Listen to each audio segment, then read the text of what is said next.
Крепкая цепь сдерживает ворота водной станции во Владикавказе. Это значит, что излюбленное место горожан закрыто. В Северной Осетии по-прежнему действует особый режим.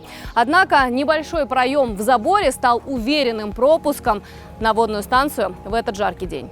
Дети и взрослые резвятся в воде одного бассейна. Возле второго свой досуг проводят любители рыбалки. За всем происходящим, утомленные жаркой погодой, наблюдают спасатели. В этой части города жизнь бьет ключом, будто и нет никакой опасности. Примечательно, что на территории водной раз в полчаса по мегафону информируют население о режиме самоизоляции. Весьма иронично. То, что водная станция должна быть закрыта из-за особого режима, это одно. Водный объект могут запустить только после разрешения МЧС. Чрезвычайное ведомство должно проверить, соблюдаются ли все нормы перед открытием купального сезона.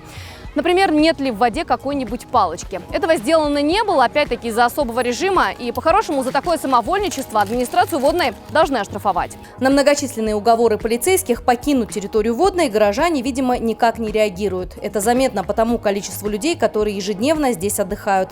А больше у сотрудников правоохранительных органов никаких рычагов воздействия на людей нет. Администрация Владикавказа, которая должна следить за происходящим в городе, эту ситуацию никак не прокомментировала. Ну и, видимо, решать проблему тоже не намерены. Елена Черенкова, Савелий Зангиев, Осетия Ньюс.